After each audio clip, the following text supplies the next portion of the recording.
الحمدللہ رب العالمین والعاقبۃ للمتقین والصلاة والسلام علی نبینا محمد وعلی آلہ وصحبہ اجمعین اما بعد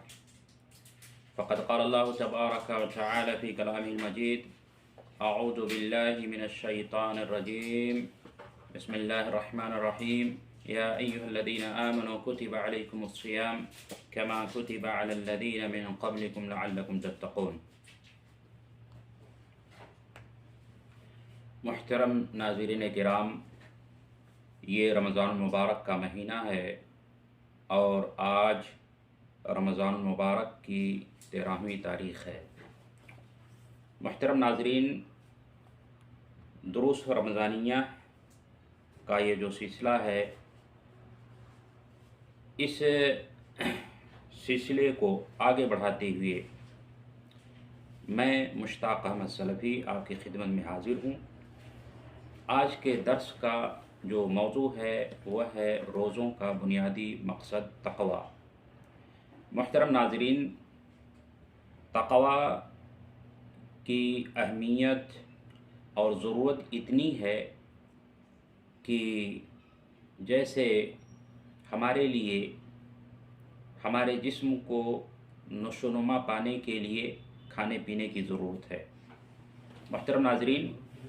یہ تقوی کی اہمیت ہی ہے کہ خطبۃ الحاجہ میں حضرت محمد رسول اللہ صلی اللہ علیہ وسلم بطور خاص 3 آیتوں کی تلاوت فرماتے تھے، اور تینوں آیتوں میں تقوی کا بیان ہے۔ یا ایھا الذین آمنوا اتقوا اللہ حق تقاتہ، یا ایھا الناس اتقوا ربکم الذی خلقکم من نفس واحدہ، یا ایھا الذین آمنوا اتقوا اللہ وقولوا قولا سدیدا۔ تو دیکھیں، ان تینوں آیتوں میں اس بات کا بیان ہے کہ اے مومنو، اللہ رب العالمین سے ڈرو۔ اے لوگو، اپنے اس رب سے ڈرو جس نے تمہیں ایک نفس سے پیدا کیا۔ اے مومنو، تم اللہ رب العالمین سے ڈرو اور سچی بات کرو۔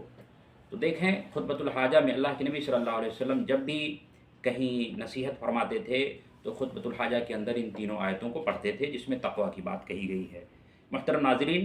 تقوی کی اگر بات کریں تو آئیے سب سے پہلے لغوی اور شرعی معنی جان لیتے ہیں۔ محترم ناظرین، تقوی کے لغوی معنی ڈرنے کے ہیں، بچنے کے ہیں، پرہیز کرنے کے ہیں، اور شریعت میں اگر تقوی کی بات کریں تو اللہ رب العالمین کے جو اوامر ہیں ان سب کو بجا لانے، اور اللہ رب العالمین کے جو محارم ہیں ان سے اجتناب کرنے کا نام تقوی ہے۔ گویا اللہ رب العالمین نے جن کاموں کے کرنے کا حکم دیا ہے انہیں ہم کریں، اور جن پر اللہ تعالیٰ نے ہمارے لیے اجر و ثواب مقرر کیا ہے،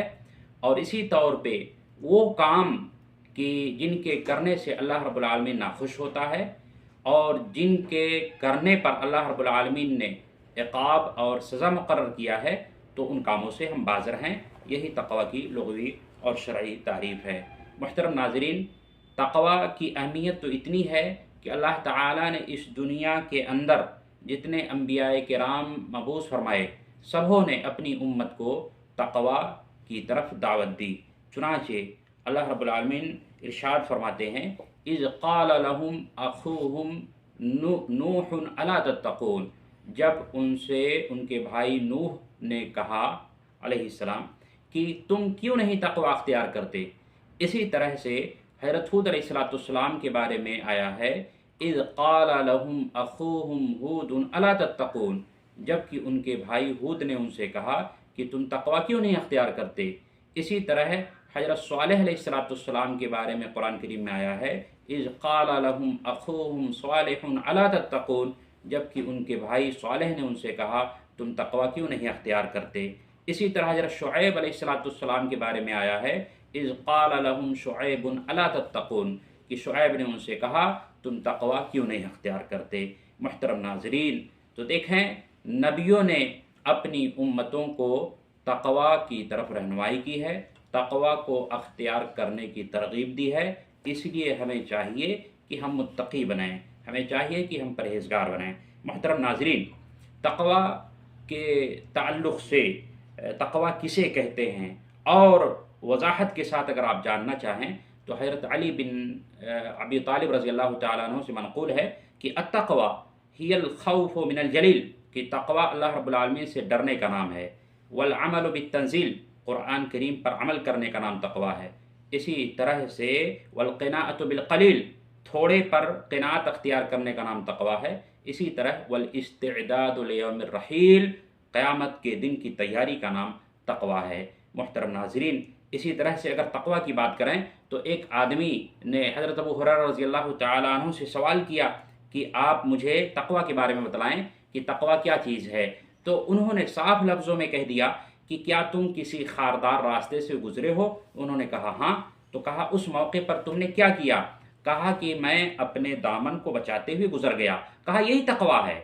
یہی تقوی ہے کہ جس طرح تم خاردار جھاڑیوں سے اپنے آپ کو، اپنے دامن کو سمیٹتے ہوئے بچاتے ہوئے گزر گئے کہ کہیں کوئی کانٹا تمہارے دامن میں نہ الجھ جائے یا کہیں کوئی کانٹا تمہیں نہ چبھ جائے، تو جس طرح سے تم نے اپنے آپ کو کانٹوں سے بچا لیا، اسی طرح سے ایک بندے مومن کو چاہیے کہ اس دنیا کے اندر وہ ہے تمام قسم کے گناہوں سے بچاتے ہوئے زندگی گزارے، کہ یہی تقوی ہے۔ محترم ناظرین، قرآن کریم میں تقوی کی اختیار کرنے پر بڑے فوائد و برکات اور بڑے فوائد و ثمرات قرآن کریم میں بتائے گئے ہیں، جن میں سے چند یہ ہیں۔ محترم ناظرین، تقوی اختیار کرنے سے اللہ رب العالمین روزیوں میں کشادگی پیدا کرتا ہے، جیسا کہ قرآن کریم میں ہے۔ اللہ رب العالمین ارشاد فرماتے ہیں وَمَن يَتَّقِ اللَّهَ يَجْعَل لَّهُ مَخْرَجًا وَيَرْزُقْهُ مِنْ حَيْثُ لَا يَحْتَسِبُ، کہ جو اللہ رب العالمین سے ڈرتا ہے، اس سے خوف کھاتا ہے، تو اللہ تعالیٰ اس کے لیے کوئی نہ کوئی سبیل نکال دیتا ہے اور اسے اس جگہ سے روزیاں دیتا ہے کہ جو اس کے وہم و گمان میں بھی نہیں ہوتا۔ تو آپ دیکھیں کہ تقوی اختیار کرنے کی وجہ سے، اللہ رب العالمین سے ڈرنے کی وجہ سے اللہ رب العالمین ہماری روزیوں میں کشادگی پیدا کرتا ہے۔ تو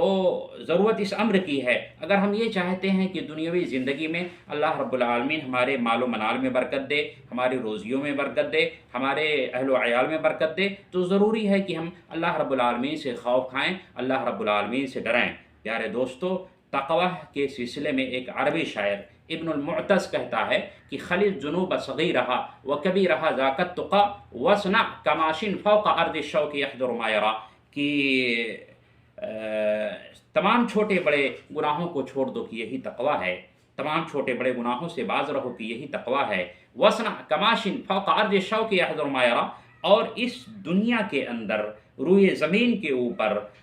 کانٹوں سے، خاردار جھاڑیوں سے اپنے آپ کو بچاتے ہوئے نکل جاؤ کہ یہی تقوی ہے۔ لا تحقرن صغیرۃ، کسی گناہ کو خواہ وہ چھوٹا ہی کیوں نہ ہو حقیر نہ سمجھو، اس لیے کہ ان الجبال من الحصا، یہ جو بلند بالا پہاڑ نظر آتے ہیں، ان کا وجود کیسے ہے؟ چھوٹی چھوٹی کنگریوں سے، چھوٹے چھوٹے سنگریزوں سے۔ تو پیارے دوستو، کہنے کا مطلب یہ ہے کہ ہم گناہوں سے اپنے آپ کو بچا کے رکھیں۔ اگر ہم یہ جان کر کے کہ یہ چھوٹے موٹے گناہ ہیں، اگر مثلا ہم جھوٹ بولیں، کسی کی غیبت کریں، کسی کی چغلی کریں، چغلی کھائیں، اور یہ سمجھیں کہ یہ چھوٹے موٹے گناہ ہیں، اس کی وجہ سے ہمارے لیے بہت بڑی تباہی نہیں ہوگی، ہلاکت میں ہم نہیں پڑیں گے، تو یہ آپ کی خام خیالی ہے، کیونکہ جیسا کہ شاعر نے بتلایا کہ ان الجبال من الحصا، پہاڑ کا وجود کنکریوں ہی سے ہوتا ہے، لہٰذا اب جب آپ اپنے کھاتے میں چھوٹے چھوٹے گناہوں کو جمع کریں گے تو یہی گناہ ایک دن آپ کے حق میں پہاڑ کے مانند ثابت ہوں گے، اور جس گناہوں کی گٹھری کے نیچے آپ دب کر کے کچل کر کے ہلاک و برباد ہو جائیں گے۔ اس لیے ضرورت ہے اپنے آپ کو بچائیں۔ پیارے دوستو، تقوی کی وجہ سے اللہ رب العالمین کی معیت حاصل ہوتی ہے۔ اللہ رب العالمین کا ارشاد ہے وَاعْلَمُوا أَنَّ اللَّهَ مَعَ الْمُتَّقِينَ، جان لو کہ اللہ رب العالمین کس کے ساتھ ہے؟ متقیوں کے ساتھ۔ پیارے دوستو، تقوی کی اگر بات کریں، میں ایک واقعہ آپ کے سامنے رکھوں گا، درس مختصر ہوتا ہے اور بہت ہی اہم واقعہ ہے، جس سے آپ سمجھ سکتے ہیں کہ اچھے اعمال کرنے یا تقوی اختیار کرنے کے فوائد و ثمرات کیا ہیں۔ اللہ رب العالمین نے جیسے کہ قرآن کریم میں ارشاد فرمایا وَمَن يَتَّقِ اللَّهَ يَجْعَل لَّهُ مِنْ أَمْرِهِ يُسْرًا، کہ جو اللہ رب العالمین سے ڈرتا ہے، اللہ تعالیٰ اس کے معاملے میں آسانی فرماتا ہے۔ وَمَن يَتَّقِ اللَّهَ يَجْعَل لَّهُ مَخْرَجًا، جو اللہ رب العالمین سے ڈرتا ہے، اللہ رب العالمین اس کے لیے کوئی نہ کوئی راستہ نکال دیتا ہے۔ اس ضمن میں صحیح مسلم کی ایک روایت جس کے راوی حضرت عبداللہ بن عمر رضی اللہ تعالیٰ عنہ ہیں، وہ کہتے ہیں کہ اللہ کے نبی صلی اللہ علیہ وسلم نے ارشاد فرمایا کہ تم سے پہلے 3 لوگ سفر کی حالت میں تھے، سفر کر رہے تھے، اور راستے میں ابھی وہ جا ہی رہے تھے کہ طوفان آ گیا، بارش ہونے لگی۔ اس طوفان سے بچنے کے لیے انہوں نے ایک غار کی پناہ لیا اور تینوں جا کر کے اس غار کے اندر چھپ گئے، اور اتنے میں ایک بڑا سا پتھر لڑھک کر کے غار کے دہانے پر آ گیا، غار کے منہ کو ڈھک لیا۔ اب جب طوفان تھما، بارش رکی، تو یہ ہوا کہ اب اس غار سے باہر نکلا جائے، لیکن چونکہ غار کا منہ بند ہو چکا تھا، ایک بڑے سے پتھر نے غار کے منہ کو ڈھک دیا تھا، لہذا وہ ان کے لیے کوئی راستہ نہیں بچا کہ جس سے وہ غار کے منہ سے باہر نکل سکیں۔ اس لیے وہ بڑے پریشان ہوئے، اب کریں تو کیا کریں؟ وہ کوئی عام شاہراہ بھی نہیں تھا کہ لوگ وہاں سے گزریں اور چیخ و پکار کی آوازیں سنیں تو ان کی مدد کے لیے دوڑیں۔ تو انہوں نے آپس میں بڑے غور و فکر کے بعد ایک پلاننگ کی، اور وہ پلان یہ تھا، وہ منصوبہ یہ تھا کہ دیکھو ہم لوگ ایسی جگہ پہ پھنسے ہوئے ہیں کہ جہاں پر ہمیں اللہ رب العالمین ہی اس مصیبت سے بچا سکتا ہے اور اس کے علاوہ کوئی دوسری صورت نہیں۔ کہا ایک کام کریں ہم لوگ کہ ہم نے اپنی زندگیوں میں جو اچھے اعمال کیے ہیں ان کا وسیلہ پکڑیں، اور ان کا وسیلہ پکڑتے ہوئے اللہ رب العالمین سے دعائیں مانگیں، ہو سکتا ہے اللہ رب العالمین ہماری اس میں مدد کرے۔ چنانچہ ان میں سے ایک شخص نے اپنی زندگی کا ایک اہم واقعہ یاد کیا، کہا اے اللہ میرے بوڑھے ماں باپ تھے، میں ایک راعی تھا، میں جانوروں کو چراتا تھا، اور جب چرا کر کے آتا، دودھ دوہتا، تو سب سے پہلے میں اپنے بوڑھے ماں باپ کو پلاتا، اس کے بعد میں اپنے بچوں کو پینے کے لیے دیتا۔ ایک روز کی بات ہے، میں چراتے چراتے بہت دور نکل گیا، جب واپسی ہوئی تو میرے ماں باپ سو چکے تھے۔ اے اللہ،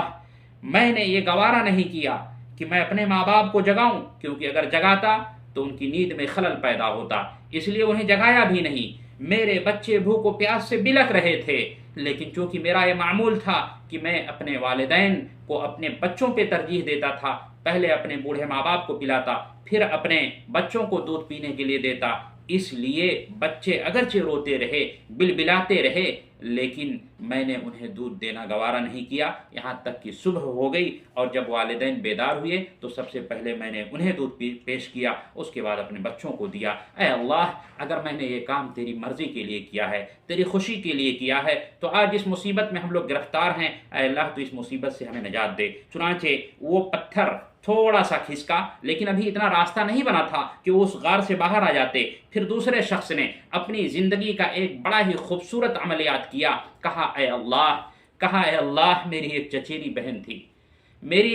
بہن تھی، میں اس پر فریفتہ تھا، میری خواہش تھی کہ میں اس کے ساتھ غلط کام کروں، لیکن وہ میرے دام میں نہیں پھنس رہی تھی۔ ایک دفعہ کا واقعہ ہے، اس کے ساتھ مجبوری پیش آئی اور وہ میرے پاس آئی، اس نے روپے پیسے طلب کیے، میں نے اسے 100 دینار اس شرط کے ساتھ دیا کہ دیکھو تمہیں میرے ساتھ سونا پڑے گا، غلط کام کرنا ہوگا۔ وہ تیار نہیں ہو رہی تھی، لیکن پیٹ کا معاملہ تھا، اگر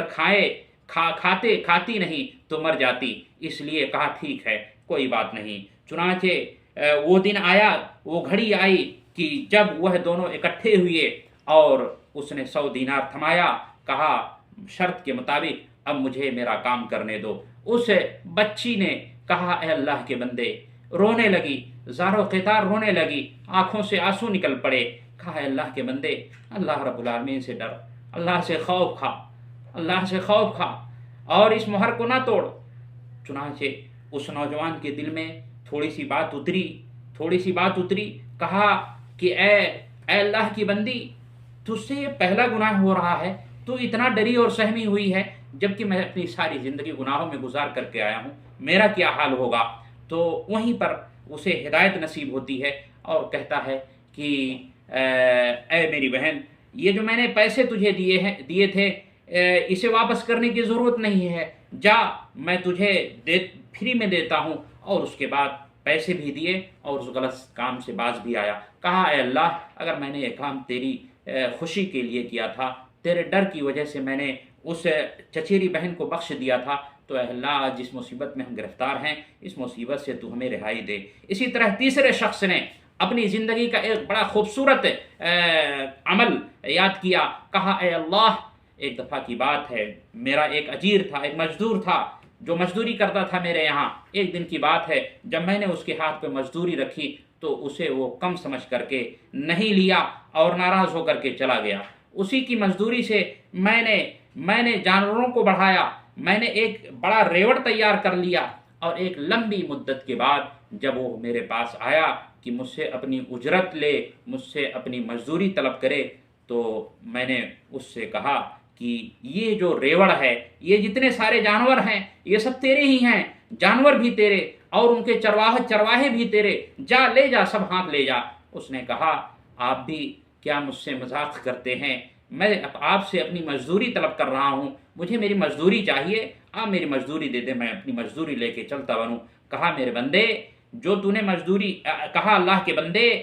تو نے جو اجرت چھوڑ رکھی تھی، اپنی جو مزدوری چھوڑ رکھی تھی، تو یہ اسی کی دین ہے کہ آج میں نے اتنی بڑھوتری کی ہے، اتنا بڑھاوا کیا ہے، اتنی ترقی کی ہے، یہ سب تیرا ہے، جا لے جا۔ کہا اے اللہ، اس نے سب ہانک لے گیا، وہ سب ہانک لے گیا، اے اللہ اگر میں نے یہ تیری مرضی کے لیے کیا تھا تو اس میرے عمل کو کی وجہ سے آج جس مصیبت میں ہم لوگ گرفتار ہیں، اے اللہ تو اس سے ہمیں چھٹکارا دے، تو اس سے رہائی دے۔ چنانچہ ان تینوں کے ان اعمال حسنہ کی وجہ سے جن کو انہوں نے وسیلہ بنایا، اللہ رب العالمین نے ان کے ان نیک اعمال کے بدلے اس غار سے نجات دیا، وہ پتھر کھسک گیا اور وہ لوگ وہاں سے نکلے اور صحیح سلامت اپنی منزل تک پہنچ گئے۔ تو پیارے دوستو، یہ ہے تقوی، یہ ہے خشیت، یہ ہے اللہ رب العالمین کا خوف، کہ جس دل میں ڈر بس جائے، جس دل میں رچ بس جائے تو اللہ رب العالمین اس کی مدد کرتا ہے، پریشانیوں میں، مصیبتوں میں اس کے کام آتا ہے، اور اس کی روزیوں میں اس تقوی کی وجہ سے، پرہیزگاری کی وجہ سے کشادگی کرتا ہے، ہمیشہ اس کے ساتھ ہوتا ہے۔ اور جو لوگ تقوی اختیار نہیں کرتے تو یقین جانیں وہ اس دنیا میں بھی خائب و خاسر ہوتے ہیں، اور اخروی زندگی میں بھی وہ ہے ناکام اور نامراد ہوں گے۔ انہی چند کلمات کے ساتھ میں اللہ رب العالمین سے دعا گو ہوں کہ آج یہ جو 13ویں رمضان کو روزہ ہے کہ بنیادی مقصد، روزہ کا بنیادی مقصد تقوی ہے، اس موضوع کے اوپر، اس درس کے اوپر جو بیان ہوا ہے، پیارے دوستو ضرورت اس امر کی ہے کہ ہم ہر لمحے، ہر گھڑی اللہ رب العالمین سے ڈرائیں، خوف کھائیں، کوئی بھی کام کرنے چلیں تو اس کے اندر یہ پہلو ہمارے سامنے ہو کہ اگر ہم یہ کام کر رہے ہیں تو کیا اللہ کے رب العالمین کی اس کے اندر مرضی شامل ہے کہ نہیں؟ اگر اللہ کی مرضی شامل ہے، اس کی خوشنودی اس کے اندر پائی جاتی ہے، تو ہم اس کام کو کریں کہ یقیناً اس کام کے کرنے پر اللہ رب العالمین نے ہمارے لیے اجر اور ثواب رکھا ہے۔ اس دنیا کے اندر بھی ہمارے لیے بشارتیں ہیں، اور اخروی زندگی میں بھی اس نیک اعمال کی وجہ سے اللہ رب العالمین ہمیں جنت الفردوس میں ہمارا داخلہ فرمائے گا، جیسا کہ قرآن کریم میں اللہ رب العالمین ارشاد فرماتے ہیں ان للمتقین مفازا، بے شک متقیوں کے لیے کامیابی ہے۔ ایک دوسرے مقام پہ فرمایا ان المتقین فی ظلال و عیون، بے شک متقی لوگ سایوں اور چشموں میں ہوں گے۔ ایک دوسرے مقام پہ فرمایا وَتِلْكَ الْجَنَّةُ الَّتِي نُورِثُ مِنْ عِبَادِنَا مَنْ كَانَ تَقِيًّا۔ پیارے دوستو، ایک مومن کا جو مقصود و مطلوب ہے وہ یہ ہے کہ اسے جنت حاصل ہو جائے، اور اللہ رب العالمین بباغ دہر قرآن مجید میں یہ اعلان فرماتے ہیں کہ جنت کا وارث ہم اپنے بندوں میں سے انہی لوگوں کو بنائیں گے جو متقی ہیں، جو پرہیزگار ہیں، جو تقوی اختیار کرتے ہیں۔ انہی چند کلمات کے ساتھ اللہ رب العالمین سے دعا گو ہوں کہ اللہ تعالی ہمیں تقوی اختیار کرنے کی توفیق عطا فرمائے۔ اللہ رب العالمین ہمیں ہر تمام چھوٹے بڑے گناہوں سے بچنے کی توفیق عطا فرمائے۔ اللہ تعالی ہمیں اس ماہ مبارک کے اندر بھی اور عام دنوں میں بھی ہر چھوٹی بڑی نیکیوں کے کرنے کی توفیق عطا فرمائے۔ ہمارا خاتمہ تو خاتمہ بالخیر ہو، اور مرنے کے بعد جنت الفردوس میں جگہ دے۔ آمین تقبل یا رب العالمین، وآخر دعوانا ان الحمد للہ رب العالمین، وصلی اللہ تعالی علی خیر خلقہ محمد وعلی آلہ وصحبہ اجمعین برحمتک یا ارحم الراحمین، والسلام علیکم ورحمۃ اللہ وبرکاتہ۔